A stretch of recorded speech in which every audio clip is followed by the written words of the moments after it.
Hello guys, আশা করি তোমরা সবাই ভালো আছো। তো আজকে আমি একটা বন নিয়ে আলোচনা করব, মানবদেহের একটা গুরুত্বপূর্ণ বন। তো তোমরা যারা নতুন আছো তারা অনেকেই জানো না আসলে এটা কী এবং এটা কোথায় থাকে। তো আসলে এটা হচ্ছে আমাদের আহ, একটা হচ্ছে বোন, যেটা হচ্ছে আমাদের পেক্টোরাল রিজিয়নে থাকে।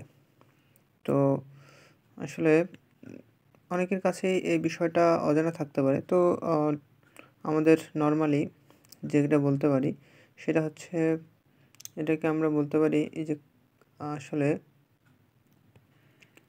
মানে কাঁধে থাকে আর কি, কাঁধের যে বোনটা যেমন হচ্ছে, তো এটার নাম হচ্ছে আসলে স্কাপুলা। এটাকে আসলে এই বোনসটার নাম হচ্ছে স্কাপুলা। তো আজকে আমরা হচ্ছে মেডিকেল টার্মের যে অ্যানাটমিক্যাল পয়েন্ট এসব না বলে জাস্ট আমরা আজকে আসলে দেখব যে এটার কি কি পার্ট থাকে, কোনটাকে কি বলা হচ্ছে। তাহলে নেক্সটে যখন আমরা এটার অ্যানাটমিক্যাল পয়েন্টস নিয়ে আলোচনা করব তখন আসলে বুঝতে সুবিধা হবে। তো আজকে তোমাদের দেখানোর জন্য আমি এই বোনসটা হাতে নিয়েছি। তো এটা দেখব আসলে কি কি পার্টস আছে, কোনটাকে কি বলা হয় এবং এটা কার সাথে জয়েন্ট ফর্মেশন করে এবং কিভাবে আমাদের মুভমেন্ট অর্থাৎ হাত হাত নাড়াচাড়া তে সাহায্য করে। তো এটাকে আসলে এভাবে ধরতে হয় যে পিস্তল লাইক হোল্ডিং, অর্থাৎ একটা পিস্তলের মতো এটাকে আমরা ধরবো এভাবে, যে পিস্তল আমরা যেমন গুলি করে তেমনিভাবে এই যে আপনার ইন্ডেক্স ফিঙ্গার দিয়ে এটাকে এরকম করে ধরবো যেন একটা পিস্তল লাইক হোল্ডিং হয় আর কি। তো বোঝার সুবিধার্থে আমরা এটাকে এখন একটু ডিসক্রাইব করবো আসলে। তো এটা হচ্ছে ডরসাল পার্ট, অর্থাৎ উপরের দিকে, এটা পিঠের উপরের দিকে থাকে মানে আর কি। এটা হচ্ছে বাইরের পার্ট, আর এই জায়গাটা হচ্ছে ভিতরের পার্ট। এটা হচ্ছে আপনার, এটা হচ্ছে ভিতরের পার্ট। তো এইটাকে বলা হচ্ছে গ্লেনয়েড ক্যাভিটি। গ্লেনয়েড ক্যাভিটি, তো এখানে একটা বোনস যুক্ত হয় যেটাকে বলা হচ্ছে হিউমেরাস।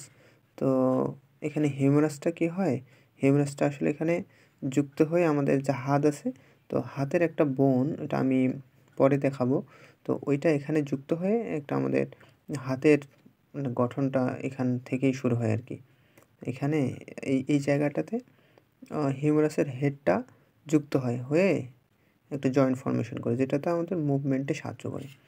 আর এটাকে বলা হচ্ছে স্ক্যাপুলার স্পাইন, অর্থাৎ এটা হচ্ছে একটা স্পাইন। এবং স্পাইন মানে হচ্ছে একটা উঁচু জায়গা, একটা ক্রেস্ট, উঁচু জায়গা। তো এই জায়গাটা হচ্ছে এই যে ডরসাল সারফেসটা মানে পৃষ্ঠটা যে আছে, পিঠটা, এটাকে দুইটা পার্টে ভাগ করে। একটা হচ্ছে আপার পার্ট, একটা হচ্ছে লোয়ার পার্ট। এটা হচ্ছে একটা আপার পার্ট, এটা লোয়ার পার্ট। তো আপার পার্টকে আমরা বলতে পারি, এটা হচ্ছে যেহেতু স্পাইনের উপরের দিকে আছে এবং এটা যেহেতু নিচের দিকে আছে, এটা হচ্ছে সুপ্রাস্পাইনাস ফসা, এটা হচ্ছে আপনার ইনফ্রাস্পাইনাস ফসা। আর এটা তো হচ্ছে আমাদের স্পাইনটা। আর এটা হচ্ছে সাবস্কাপুলার ফসা, সাবস্কাপুলার। তো আর এটাকে বললাম তো আমাদের গ্লেনয়েড ক্যাভিটি। আর এইটা হচ্ছে এই জায়গাটা, এটাকে বলা হচ্ছে কোরাকয়েড প্রসেস। এটা হচ্ছে কোরাকয়েড প্রসেস। আর এটাকে আমরা স্পাইন বলছি না, এটা হচ্ছে একটা প্রসেস, এটা হচ্ছে স্পাইনাস প্রসেস। আর যেটা আছে এই বার অংশটা, এটাকে বলা হচ্ছে অ্যাক্রোমিয়ান প্রসেস, অ্যাক্রোমিয়ন প্রসেস। এখানে আমাদের ক্লাভিকল যুক্ত হয়, আমি দেখাবো ক্লাভিকল কি।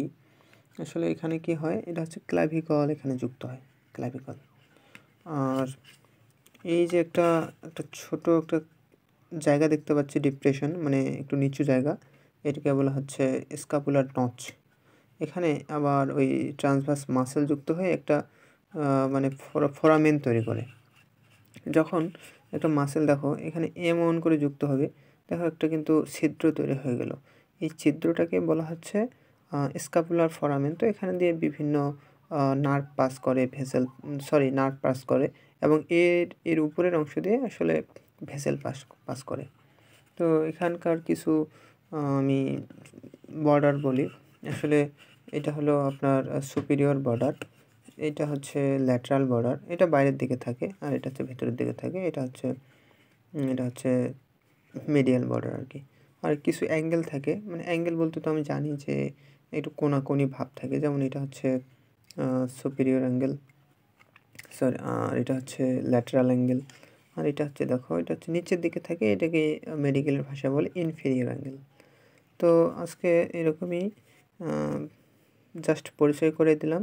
নেক্সটে আমরা আসলে এটা অ্যানাটমিক্যাল পয়েন্টস, প্রেজেন্টিং পার্টস, এগুলো নিয়ে আলোচনা করব। Thank you.